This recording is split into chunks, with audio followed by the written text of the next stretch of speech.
Raptors, Miss Hamby here with the next edition of our Raptor Read Aloud. Tonight I am reading one of my favorite books from when I was a kid called Amelia Bedelia. This is called Amelia Bedelia Means Business.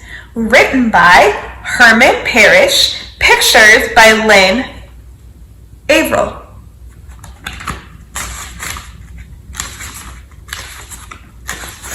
Chapter 1.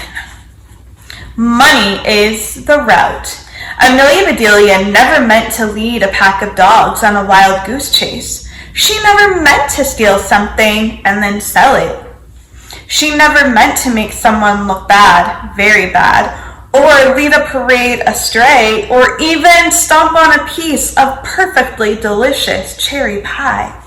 But all that and more actually happened. Amelia Bedelia needed to earn more money. The truth was, Amelia Bedelia needed to earn a lot more money. Maybe that was the real problem. Earning some money would have been easy.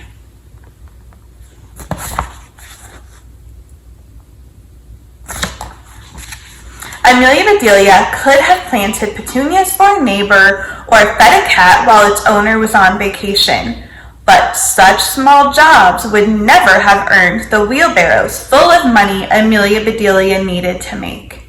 It all started innocently enough when Amelia Bedelia decided that she wanted a new bike. But then one thing led to another, until the mayor of Amelia Bedelia's town finally said, "That Amelia Bedelia, she means business." Here is what happened. Chapter 2.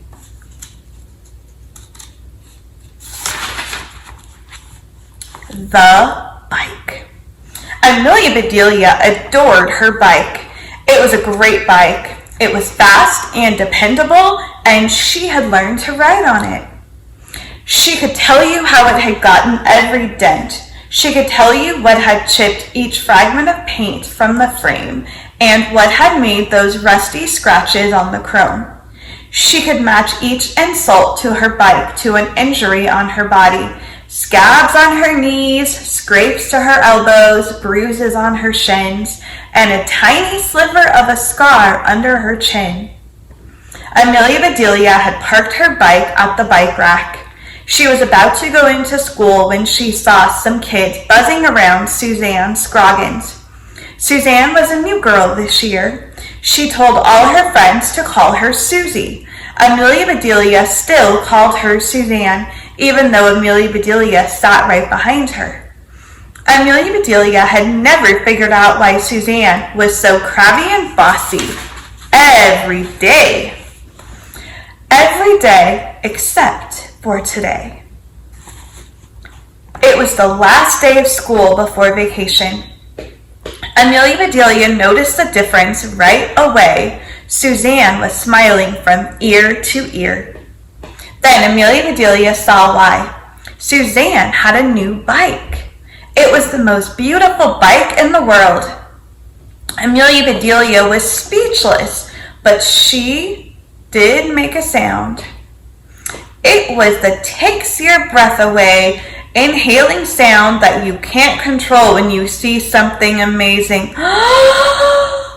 Like that. The bike was painted a rich emerald green with metal flakes that sparkled like diamonds floating just beneath the smooth enamel surface. Gleaming chrome reflected the morning sun, dazzling Amelia Bedelia's eyes. She tried to look away, but she could not take her eyes off it. It hurt to look. It hurt more not to look. Every inch of the bike was so streamlined that it looked as though it was still moving, even after Suzanne had parked it.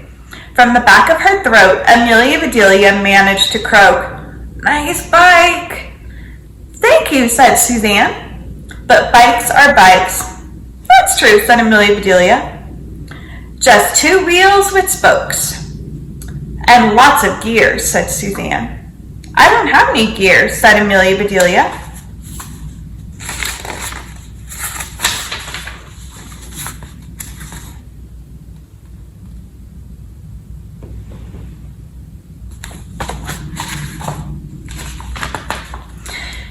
tires, definitely, said Suzanne. Not really, said Amelia Bedelia. I don't get too tired without gears. Brakes, said Suzanne. Sometimes my bike breaks, said Amelia Bedelia. Then my dad fixes it. The bell rang. It was time to go inside. As Suzanne locked her bike at the rack, she said, "Don't forget to lock up your bike, Amelia Bedelia." That's when the truth hit Amelia Bedelia. She had never locked up her bike. She didn't have to, because it wasn't worth anything. Who would want it after seeing the bike? Amelia Bedelia didn't, that's for sure. Everyone followed Suzanne into school, leaving Amelia Bedelia to ponder the difference between the two bikes. She felt bad for her bike. She felt bad about feeling bad about her bike. She felt bad, period. Finding out that life is unfair was no way to start the day.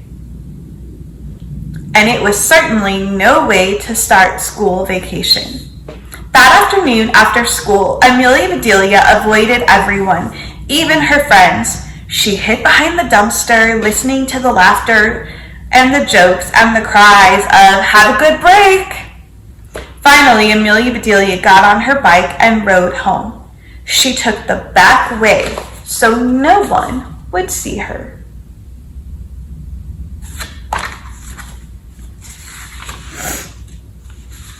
All right, that is the end of chapter 2. I am going to put our bookmark in our book so that we will be able to begin our next Raptor read aloud with chapter 3 of Amelia Bedelia Means Business. Raptors, I hope you are doing well. I hope you are staying safe. I hope you are staying healthy. We miss you.